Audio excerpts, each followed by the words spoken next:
Chief justice इख्तियारात case के हवाले से हुकूमत ने फुल कोर्ट बनाने की इस्तदा कर दी है। वफाक ने फुल कोर्ट तश्कील देने की मुतफर्रिक दरख्वास्त दायर कर दी है। कानून के खिलाफ दरख्वास्तें अहम नौयत का आईनी मामला है। दरख्वास्त में यह मौक़िफ़ अपनाया गया है। तफसीलात जान लेते हैं और सवाल से बात कर लेते हैं। सीनियर तजियाकार समी इब्राहिम साहब हमारे साथ मौजूद हैं। समी साहब, एक बार फिर हुकूमत की जानिब से वही इसरार किया जा रहा है कि फुल कोर्ट बनाया जाए, जबकि यह इस्तेहकाक चीफ जस्टिस ऑफ पाकिस्तान का है। क्या कहेंगे आप? देखिए, बजाय इसके कि जो कानूनी नुकात उठाए गए हैं उनका जवाब दें, हुकूमत एक ही बात पर जोर दे रही है कि फुल कोर्ट। और ये वही बात है जिसका पिछली जो समात, कल जो समात हुई थी एक दिन इलेक्शन कराने की, उसमें चीफ जस्टिस साहब ने कहा कि हुकूमत ने जो है वो पॉलिटिक्स की है, कानून के हवाले से हमारे पास वो नहीं आए। और इसी तरह इस केस में भी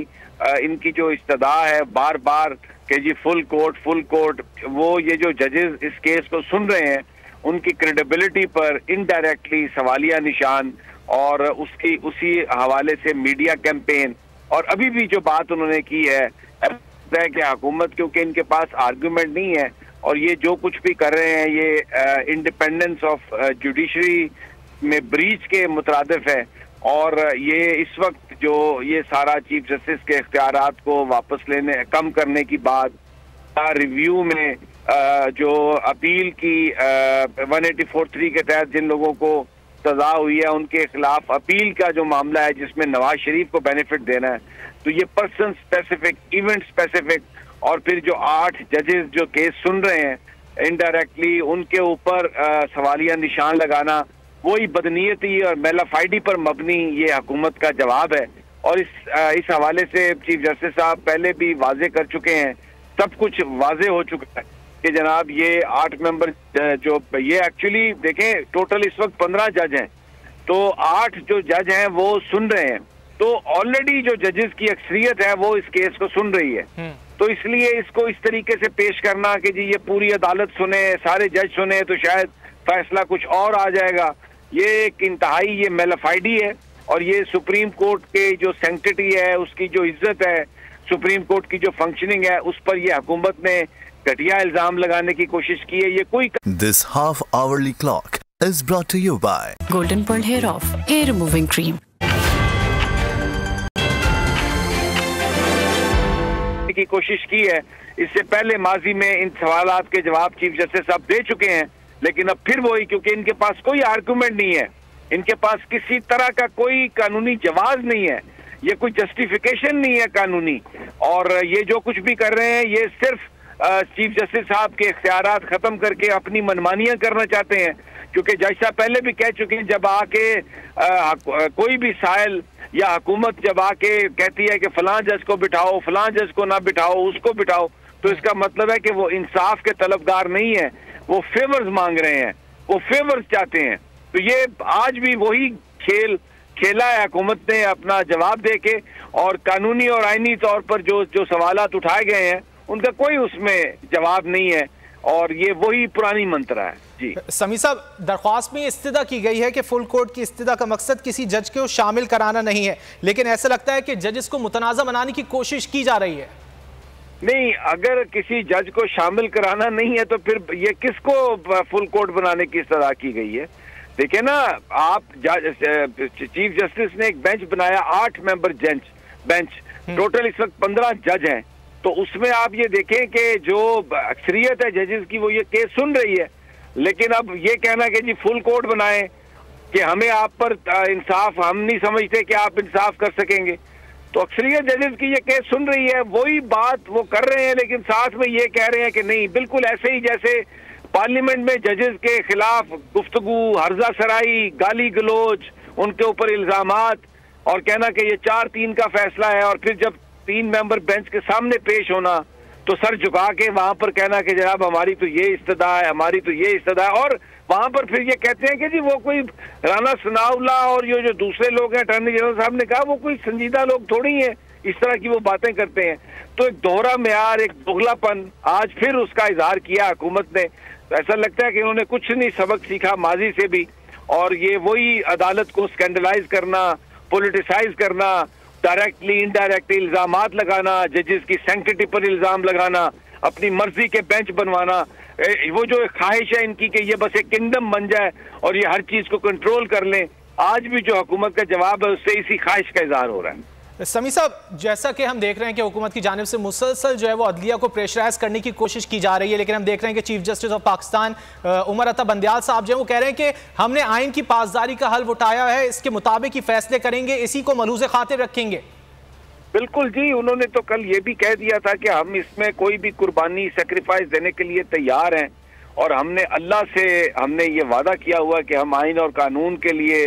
हम जो भी करना पड़ेगा हम करेंगे। और ये जो इंडिपेंडेंस ऑफ जुडिशरी है जिस पर कई पहले जजमेंट्स आ चुकी हैं, ये इन्होंने मजाक बना के रखा हुआ है। आप देखें पार्लियामेंट में किस कदर तौहीन, और अमली तौर पर कोई हाई कोर्ट का फैसला है, कोई सुप्रीम कोर्ट का फैसला है, ये हुकूमत उसको मानने से इनकारी है और इंतहाई घटिया लैंग्वेज इनके वकील इस्तेमाल करते हैं, आके मुगल्लजात बकते हैं, जजेस पर जाती इल्जामात लगाते हैं और जजेस का मजाक उड़ाते हैं। इन्होंने इदारे की इतनी तौहीन की है जिसकी आईन पाकिस्तान इजाजत नहीं देता। लेकिन मुझे यकीन है कि जैसे उमर अता बंदियाल और उनके साथियों ने कहा कि वो हर कीमत हर हद तक जाएंगे कानून और आइन की बहाली के लिए, भले उन्हें अपनी कोई कुर्बानी भी देनी पड़े, सेक्रीफाइस भी करना पड़े। और आज आपको पता है कि पूरा पाकिस्तान निकल रहा है कि अदलिया के साथ, चीफ जस्टिस उमर अता बंदियाल के साथ पूरे मुल्क में रैलियां निकाली जा रही हैं और लोग जो हैं वो सड़कों पर जमा होना शुरू हो गए हैं, इसलिए कि लोग इस वक्त चीफ जस्टिस के साथ हैं, आइन के साथ हैं। और ये जो एक गैर आइनी गैर कानूनी हुकूमत पंजाब और केपी में है जिसने जुल्म और सितम का एक बाजार गर्म कर रखा है, और वफाक में भी जो लोग इस तरह से अपने आइनी इख्तियारात का नाजायज इस्तेमाल कर रहे हैं, लोग अब उठ खड़े हुए हैं, यौमे हिसाब आ रहा है और इनको एक एक चीज का हिसाब देना पड़ेगा। जी समी साहब, हम देख रहे हैं कि जो हुकूमती नुमाइंदे जब अदालत के रूबरू पेश होते हैं, गुज़िश्ता रोज जब साद रफीक साहब पेश हुए अदालत उज़्मा में, तो जो कॉल और फेल का तजाद है वो वाज़े नजर आता है। अदालत के रूबरू बड़ी बातें की जाती हैं, चीफ जस्टिस से सलाम दुआ होती है, उनके हक में बात की जाती है, फिर हम देखते हैं कि जब बाहर आते हैं, आहते अदालत में बात करते हैं तो बदल जाती है जुबान। ऐसा क्यों है? जी बिल्कुल, यही तो दोगलापन है। अब देखें ना, कहते हैं जी चीफ जस्टिस साहब ने सुओ मोटो क्यों लिया, और कल जो है ख्वाजा साद रफीक साहब खुद फरमा रहे थे कि जी अगर कोई नुक्ता हमसे रह गया है तो आप उस पर खुद उसको शामिल कर लेते। तो जिस पर जज साहब ने पूछा कि क्या आप हमसे कह रहे हैं कि हम सुओ मोटो लें, अब खुद लें, तो कॉल और फेल में तजाद है, आर्ग्यूमेंट्स नहीं है, मेलाफाइटी है हर चीज, बदनीयती पर मबनी है हर चीज, और अपने इख्तियारात में इजाफा चाहते हैं, अपने गैर कानूनी इक़्तिदार में तवालत चाहते हैं। पंजाब और केपीके के लोगों को जो उनका आइनी हक है उससे इन्होंने महरूम कर दिया है, और उसके ऊपर ये 14 मई को इलेक्शन की तारीख है, इलेक्शन कैंपेन नहीं करने देते, रोजाना पर्चे दर्ज करते हैं, और निगरान का काम था इलेक्शन करवाना, वो एक पीडीएम की एक्सटेंशन बनी हुई। आप देखें ना, वो एक बरतानिया में एक बादशाह की ताजपोशी हो रही है जिसकी अपने मुल्क में कोई औकात नहीं है, यानी वो सिंबॉलिक है, उसको उसकी ताजपोशी के लिए वो पाकिस्तान का वज़ीर आज़म बैठ गया वहां पे जाके। पाकिस्तान में इतने शदीद मसाइल हैं, गुर्बत है पाकिस्तान, और बेरोजगारी है, आईनी कॉन्स्टिट्यूशनल क्राइसिस है, इक्तिसादी क्राइसिस है, वो वहां पर बैठे वो नजारा देख रहे हैं, वो मंजर देख रहे हैं एक ऐसे बादशाह की ताजपोशी का जिसकी अपने घर में कोई औकात नहीं है, सिर्फ एक सिंबॉलिक वो बादशाह है। तो जनाब ये तो पाकिस्तान की सूरत हाल है, तो इसमें ये हुकूमत अपनी मनमानियां करती हुई और ये सारा दोगलापन। लेकिन आज मैं आपसे बता रहा हूं, जो मेरे पास इतलात आ रही हैं, लोग इकट्ठे हो रहे हैं हर तरफ, और हर जगह, हर गली, हर मोहल्ले में चीफ जस्टिस ऑफ पाकिस्तान की हमायत में लोग निकल रहे हैं। भले नेशनल मीडिया ना दिखाए उसको, भले वो ब्लैकआउट करे जैसे हमेशा वो इमरान खान का ब्लैकआउट करता है, लेकिन लोग सड़कों पर हैं और लोग जो हैं वो इस वक्त अदलिया, आइन और चीफ जस्टिस ऑफ पाकिस्तान के साथ खड़े। बिल्कुल समी साहब, अब आपको आखिर में क्या लगता क्या है कि ये बहरान जो है इस वक्त मुल्क जो आईनी बहरान से गुजर रहा है, ये कहां जाके थमेगा, क्या होगा? क्या देखिए, इसमें लोग ये डिमांड कर रहे हैं कि जिन लोगों ने आइन से खिलवाड़ किया है, 90 दिन इंतखाबात को जिन्होंने मजाक बना दिया है, पैसे नहीं दिए इलेक्शन कमीशन को, उन लोगों को अदालत अब कटहरे में बुलाए, आइन और कानून के मुताबिक बिला खौफ हो किसी चीज के उन्हें सजा दे, और लोगों को पता चल सके कि इस मुल्क में अगर आइन की खिलाफ वर्जी की गई तो उनके साथ ये होगा, फिर आइंदा किसी को जरूरत नहीं होगी। अगर ये बड़े लोग, ये mafia, if they can get away with that, अगर ये इससे बच जाते हैं तो ये बनाना रिपब्लिक है, फिर इस मुल्क में कोई पुरसान हाल नहीं है, कभी कोई रूल ऑफ लॉ नहीं होगा, और ये फिर वो ऐसा मुल्क है कि जिसमें अमीरों के लिए कानून और है, गरीबों के लिए कानून और है। तो ये सख्त सजाएं देने का मौसम है कानून और आइन के मुताबिक। जिसने भी अपने हल्फ की खिलाफ वर्जी की है, जिसने भी हदूद और कयूद को क्रॉस किया है, उसको सजा, ऐसी मिसाली सजा मिले कि जनाब देखें, मैं आपको बताऊं, अगर जिस वक्त शहबाज शरीफ ने जस्टिस कयूम को गुफ्तगू की थी तो उसके बाद वो जज तो चले गए, लेकिन किसी ने शहबाज शरीफ को नहीं रोका। अगर उस वक्त सजा मिली होती तो आज ये खानदान इस तरह बरसेगदार नहीं होता। तो इसलिए अब ये अगर सजा, अभी देखे ना, नवाज शरीफ गया एक 50 रुपए के स्टाम्प पर और इसकी शहबाज शरीफ की जमानत पर, लेकिन कोई पूछ नहीं रहा शहबाज शरीफ से, उससे के उसकी अकाउंटेबिलिटी कोई नहीं कर रहा। अगर यही सिलसिला चलता रहा तो फिर कोई आइन कानून नहीं है, बस फिर लोग इसी तरह मरते रहेंगे। तो अगर आपने इसका सही इख्तिताम करना है तो आपको आइन और कानून के तहत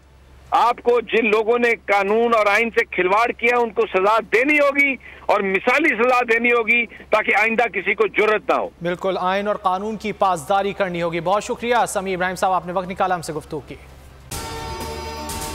अगर आपको ये वीडियो पसंद आए तो लाइक पर क्लिक करें, सब्सक्राइब करें और बेल दबाएं ताकि कोई खबर रह न जाए।